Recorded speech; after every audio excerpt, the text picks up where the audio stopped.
Doctor Manmohan Singh ಅವರು ಇಡೀ ಭಾರತ ದೇಶದಲ್ಲ ಇಡೀ ಪ್ರಪಂಚದಲ್ಲೇ ಒಬ್ಬ ಜಗದ್ವಿಖ್ಯಾತ ಶಾಸ್ತ್ರಜ್ಞರು. ಸುಮಾರು 10 ವರ್ಷಗಳ ಕಾಲ ಪ್ರಧಾನಮಂತ್ರಿಗಳಾಗಿ ದೇಶವನ್ನು ಮುಂದೆ ನಡೆಸಿದಂಥವರು.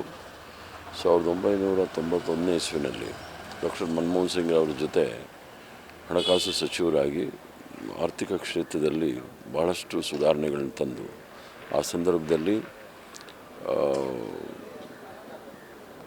ಭಾರತ ದೇಶದ ಚಿನ್ನವನ್ನು ಅಡವಿಟ್ಟು ಸರ್ಕಾರ ಅನ್ನೋ ಪರಿಸ್ಥಿತಿಯಲ್ಲಿ ಮಾಡಿಟ್ಟಿದ್ದರು. ಆ ಸಂದರ್ಭದಲ್ಲಿ ಮನಮೋಹನ್ ಸಿಂಗ್ರವರು ಜವಾಬ್ದಾರಿ ತೆಗೆದುಕೊಂಡು ಇವತ್ತು ದೇಶದಲ್ಲಿ 4ನೇ ದೊಡ್ಡ ಆರ್ಥಿಕ ಶಕ್ತಿಯಾಗಿ ಬೆಳೀಲಿಕ್ಕೆ ಡಾಕ್ಟರ್ ಮನಮೋಹನ್ ಸಿಂಗ್ರವ್ರ ಕಾರಣ.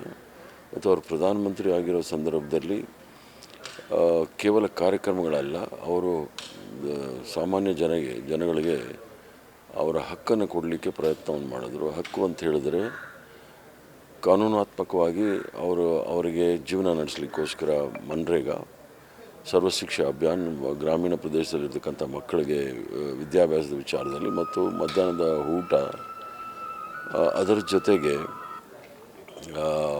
ಯಾರೂ ಸಹ ಬಡವರು ರಾತ್ರಿ ಹೊತ್ತು ಹೊಟ್ಟೆಗಿಲ್ಲದೆ ಮಲಗಬಾರ್ದು ಅನ್ನೋ ಮೂಲ ಉದ್ದೇಶದಿಂದ ಫುಡ್ ಸೆಕ್ಯೂರಿಟಿ ಆ್ಯಕ್ಟನ್ನು ತಂದು ಭಾಳಷ್ಟು ಕಾಯ್ದೆಗಳನ್ನು ಮಾಡಿ ಜನಸಾಮಾನ್ಯರಿಗೆ ಯಾವುದೇ ರೀತಿ ತೊಂದರೆ ಆಗಬಾರ್ದು ಅಂತೇಳಿ ವಿಶೇಷವಾದಂಥ ಯಾವುದಾದ್ರೂ ಕೊಡುಗೆ ನಮ್ಮ ರಾಜ್ಯಕ್ಕೆ ಕೊಡುಗೆ ಭಾಳಷ್ಟಿದೆ.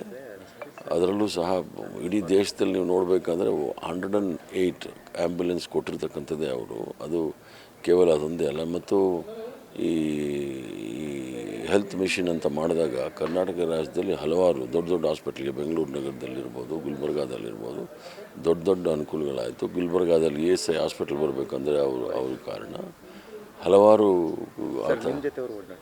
ನಾನು ಸುಮಾರು ಅವ್ರ ಜೊತೆ 22 ವರ್ಷದಿಂದ ಅವ್ರ ಜೊತೆ ಒಡನಾಟ ಇತ್ತು. ಅವರು ರಾಜಸ್ಥಾನಲ್ಲಿ ನಾವು ಚುನಾವಣೆ ಉಸ್ತುವಾರಿ ವಹಿಸಿದಾಗ ಸ್ಕ್ರೀನಿಂಗ್ ಕಮಿಟಿ ಚೇರ್ಮನ್ ಇದ್ದರು. ಅವ್ರ ಜೊತೆ ಭಾಳಷ್ಟು ಆಳವಾಗಿ ಚರ್ಚೆ ಮಾಡಿದ್ದೇನೆ.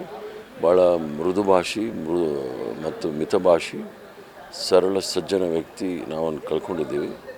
ಅವರ ಕುಟುಂಬದವರು ಅವರಿಗೆ ಅವರ ಅಗಲಿಕೆಯನ್ನು ತಡಿಲಿಕ್ಕೆ ಎಲ್ಲ ಶಕ್ತಿ ಕೊಡಲಿ ಅಂತೇಳಿ ಪ್ರಾರ್ಥನೆ ಮಾಡ್ತೀನಿ ಭಗವಂತನಲ್ಲಿ.